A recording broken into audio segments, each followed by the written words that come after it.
இரட்டை இலை சின்னத்திற்காக லஞ்சம் கொடுக்க முயன்ற குற்றச்சாட்டில் கைது செய்யப்பட்டிருக்கும் டிடிவி தினகரனை டெல்லி போலீசார் பல்வேறு கோணங்களில் விசாரிப்பதற்காக சென்னை அழைத்து வந்திருந்தார்கள்.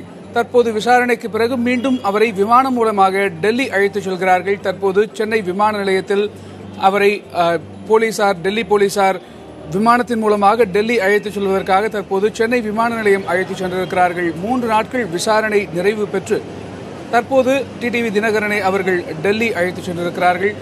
இது பற்றிய விவரங்களை பகிர்ந்து கொள்வதற்காக செய்தியாளர் விவேக் இணைந்திருக்கிறார். அவரிடம் பேசலாம். விவேக், தற்போது அவர் விமானம் மூலமாக டெல்லி அழைத்துச் செல்லப்பட்டிருக்கிறார். மீண்டும் டெல்லியில விசாரணை தொடருமா? அது பற்றிய தகவல்களை சொல்லுங்கள். கணேஷ், தற்பொழுது டிடிவி தினகரனை இங்கே விமான நிலையத்திற்கு டெல்லி போலீசார் அழைத்து வந்திருக்கிறார்கள். இங்கே 7:40 அவர்களுக்கான விமானம் புக் செய்யப்பட்டிருக்கிறது. 7:40 அவர்கள் இங்கிருந்து புறப்பட்டு இன்று இரவு அவர்கள் டெல்லியை அடைவார்கள். அடுத்த கட்டமாக நாளை விசாரணை என்பது நாளைக்கு தொடரும் என்று ஒரு எதிர்பார்ப்பு நிகழ்வுகிறது. இங்கே சென்னையிலே நடைபெற்ற விசாரணை, அவர்கள் அதை எடுத்துக்கொண்ட விதம், இவற்றின் அடிப்படையில் தான் நாம் அந்த டெல்லி விசாரணையும் நாம் கணிக்க வேண்டியிருக்கிறது.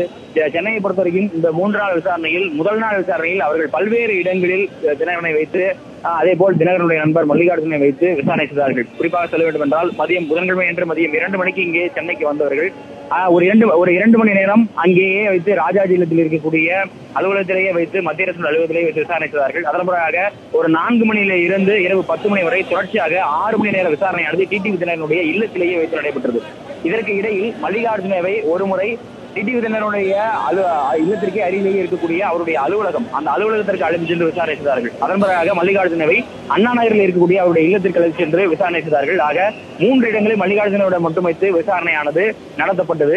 இதில் டிடிவி தினகரனுடைய இல்லத்தில் தேவையான ஆவணங்களை சமர்ப்பிப்பதற்காகவும், அவர்கள் டெல்லி போலீசார் கேட்கக்கூடிய கேள்விகளுக்கு அவர்கள் ஒத்துழைப்பு வழங்குவதற்கான முன் ஆவணங்களை தயாரிப்பதற்காகவும் அன்று காலையே, புதன்கிழமை முதல் நாள் விசாரணை காலையே அவருடைய வழக்கறிஞர்கள் வீட்டுக்கு வந்திருந்தார்கள் என்கிற தகவல் நமக்கு தெரிய வந்திருந்தது. ஆக இவை எல்லாவற்றையும் அடிப்படையாக வைத்து பார்க்கிற பொழுது அடுத்த கட்ட விசாரணையை இங்கிருந்து அவர்கள் கிடைத்திருக்கக்கூடிய திருப்புச்செடிகளின் அடிப்படையிலே முன்னெடுப்பார்கள் என்று நாம் நம்பலாம். ஏனென்றால் கடந்த 2 நாள் விசாரணையை பொறுத்தவரையும் அவரை பெரிய அளவில் வெளியிடங்களுக்கு அழைத்து செல்வதோ அல்லது மற்ற இடங்களுக்கு சென்று அவரிடம் ஆவணங்களை பரிசோதிப்பதோ போன்ற நடவடிக்கையில் அவர்கள் ஈடுபடவில்லை. ராஜாஜி இல்லத்திலேயே வைத்துதான் விசாரணையானது நடைபெற்றது. ஆக முதல் நாள் திரட்டப்பட்ட ஆவணங்களின் அடிப்படையிலேயே அடுத்த 2 நாள் விசாரணையும் சென்றிருக்கும் என்கிற எதிர்பார்ப்பு நிலவுவதால் அதை அடிப்படையாக வைத்து இந்த 2 நாள் விசாரணையில் தினகரன் அவர்கள் என்ன தெரிவித்திருக்கிறார் என்பதை அடிப்படையாக வைத்து அடுத்த கட்ட விசாரணை அவர்கள் டெல்லியில் மேற்கொள்வார்கள். தொடர்ந்து வரும் இந்த விசாரணையை அடுத்து தினகரன் தரப்புல, அவருடைய வழக்கறிஞர்கள் தரப்புல என்ன சொல்லப்படுகிறது? அடுத்த கட்டமாக அவர்கள் தரப்பு என்ன செய்ய போகிறது?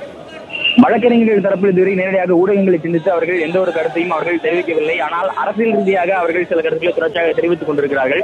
இப்பொழுது கூட இங்கே சென்னை விமான நிலையத்திற்கு தினகரனை அழைத்து செல்கிற பொழுது செய்தியாளர்கள் அவரிடம் ஒரு கேள்வி எழுப்பியிருக்கிறார்கள். உங்கள் மீது பொய் வழக்கு போடப்பட்டிருப்பதாக நீங்கள் கருதுகிறீர்களா? இந்த விசாரணையில் நீங்கள் எந்த மாதிரியான விஷயங்களை பகிர்ந்து கொண்டீர்கள் என்று கேட்டதற்கு பொய் வழக்குகள் போடப்பட்டிருக்கிறது என்ற செய்திக்கு மட்டும் ஒரு உடல் அசைவாக ஆமாம் என்பதை போல் அவர் தலையாட்டி விட்டு சென்றார். மற்றபடி பெரிய அளவில் அவர் ஊடகர்களின் கேள்விக்கு, செய்தியாளர்களின் கேள்விக்கு அவர் பதிலளிக்கவில்லை. முதற்கட்டமாக வெளிவந்த தகவல்களின் அடிப்படையில் அவர் டெல்லியில் நடைபெற்ற விசாரணையின் பொழுது பெரிய அளவில் அவரிடமிருந்து முதல் நாள் பதில்களை பெற முடியவில்லை என்றும், எல்லா கேள்விகளுக்கும் தெரியாது என்று மட்டுமே சொல்லிக் கொண்டார் என்றும் செய்திகளானது வெளியாக இருந்தது. ஆனால் அடுத்தடுத்த கட்டமாக 5 நாட்கள் விசாரணைக்கு அவருக்கு அனுமதி வழங்கப்பட்டு இங்கு சென்னை அழைத்து வந்த பிறகு பல்வேறு இடங்களில் ஆவணங்களை திரட்டியிருப்பார்கள். அதேபோல் நேரடியாக சென்னையிலேயே அவருடைய இல்லத்திலும் அலுவலகத்திலும் சோதனைகள் நடைபெற்றிருக்கிறது என்ற அடிப்படையில் ஏதேனும் ஆவணங்கள் சிக்கியிருக்குமா என்கிற ஒரு கேள்வி எழுந்திருந்தது. இதன் அடிப்படையில் வைத்து தங்கள் தரப்பில் இருந்து என்ன ஆவணங்கள் எடுத்திருக்கிறார்கள் அங்க டெல்லி போலீசார், இவர் என்ன பதில்களை அளித்திருக்கிறார்கள் என்பதை பொறுத்துதான் தினகரன் தரப்புடைய வழக்கறிஞர்களும் அடுத்த கட்ட நடவடிக்கை எடுப்பார்கள். எந்தெந்த இடங்களில் எல்லாம் தற்போது 3 நாட்கள் விசாரணை நடைபெற்றிருக்கிறது? இதுல 2 நாட்கள் அவரை ராஜாஜி பவனிலேயே வைத்து விசாரித்திருக்கிறார்கள். ஆனால் முதல் நாள்ல அவரை சில இடங்களுக்கு அழைத்துச் சென்றார்கள். அப்போது எந்தெந்த ஆவணங்கள் கைப்பற்றப்பட்டன என்பது பற்றி விவரங்கள் தெரிய வந்திருக்கிறதா? அது பற்றி விரிவாக சொல்லுங்கள். மிக விரிவாக எந்த மாதிரியான ஆவணங்கள் அவர்கள் கைப்பற்றுகிறார்கள் என்பது குறித்து தகவல்கள் நமக்கு தெரிய வரவில்லை. ஆனால் அவர்கள் எந்த அடிப்படையில் விசாரணை செய்திருக்க முடியும் என்பதை அவர்கள் முதலாக பதிவு செய்திருந்த அந்த எஃப்ஐஆர் முதல் தகவல் அறிக்கையின் அடிப்படையிலும் அதற்கு பின்னாக அவர்கள் சொல்லியிருந்த குற்றச்சாட்டுகளின் அடிப்படையில் நம்மால் யூகிக்க முடிகிறது. முதல் தகவல் அறிக்கையில் அந்த சுகேஷ் சந்திரசேகரிடம் 1.3 கோடி ரூபாய், 1,30,00,000 அவர்கள் பணம் நேரடியாக கைப்பற்றப்பட்டதாகவும், முதல் தவணையாக 10 கோடி ரூபாய் அளவில் பணம் பரிமாற்றப்பட்டதாகவும், அது ஹவாலா முறையில் சில நபர்களை வைத்து நேரடியாக செய்யப்பட்டதாகவும் சொல்லப்பட்டது. இதற்கு இதற்கிடையில் ஹவாலா புரோக்கர் ஒருவரையும் கைது செய்திருப்பதாகவும் நமக்கு செய்திகள் வெளியானது. ஆக இவற்றின் அடிப்படையில் ஹவாலா அடிப்படையில் பணத்தை பரிமாற்றம் செய்ய வேண்டும் என்றால் எந்த அடிப்படையில் எல்லாம் பரிமாற்றம் செய்வார்கள், அதற்கான மணி சோர்ஸ் அவர்களுடைய பணம் மூலம் எங்கிருந்து வந்தது, அது இங்கே இருந்தே எடுத்து சென்னையில் இருந்து அனுப்பப்பட்ட பணமா அல்லது மல்லிகார்ஜுனர்களுக்கு சொந்தமாக இருக்கக்கூடிய மல்லிகார்ஜுன போன்றவர்களுக்கு பெங்களூரிலும் சில சொத்துக்கள் இருப்பதாக சொல்லக்கூடிய நிலையில் அங்கிருந்து யார் மூலமாக அனுப்பினார்களா அல்லது கொச்சின் உள்ளிட்ட இடங்களும் சந்தேகத்துக்குரிய இடங்களாக பார்க்கப்படுகிறது, அங்கிருந்து அனுப்பப்பட்டதா உள்ளிட்ட விசாரணைகள் அவர்கள் ஈடுபட்டிருக்கக்கூடியும். ஆக இந்த பண மூலத்தை குறித்த ஒரு முதற்கட்ட தகவல்களை பெறுவதுதான் இங்கே ஒரு அடிப்படையான விஷயமாக இருந்திருக்கும் என்பதுதான் இந்த விசாரணை நடந்த 3 நாட்களும் எதிர்பார்க்கப்பட்டது. ஆக இந்த டெல்லி போலீசாருடைய சென்னை விசாரணை என்பது அந்த பணம் எங்கிருந்து கொடுக்கப்பட்டது, யார் அங்கே அனுப்பியிருக்கார்கள், நேரடியாக பண பரிமாற்றம் கை மூலமாக நடைபெற்றதா அல்லது வங்கி பரிவர்த்தனைகளால் நடைபெற்றதா என்பதன் அடிப்படையிலே இருந்திருக்கும் என்று யூகிக்க முடிகிறது. கணேஷ்,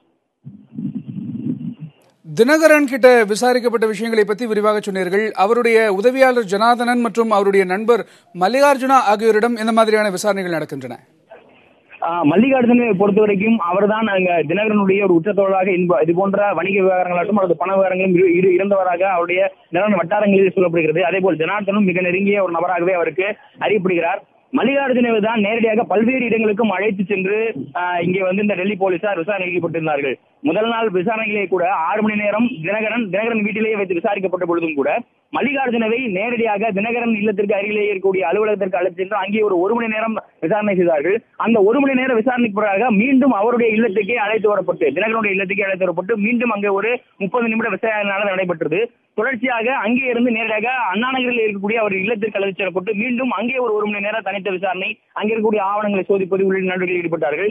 மீண்டும் அங்கிருந்து அண்ணா நகருடைய இடத்தில் இருந்து விசாரணையை முடித்த பிறகு மீண்டும் தினகரனுடைய இல்லத்திற்கே அழைத்து வந்து இருவரையும் ஒன்றாக அமர வைத்து விசாரணை செய்தார்கள். ஆக இப்படி மல்லிகார்ஜுனவை சுற்றி பல மணி நேரமாக இந்த விசாரணை நடைபெற்றிருக்கிறது என்பதன் காரணமாக அவருடைய மூலமாக பண பரிமாற்றம் செய்யப்பட்டதா என்ற ஒரு துணையிலும் அவர்கள் விசாரித்துக் கொண்டிருப்பதாக அறிய முடிகிறது.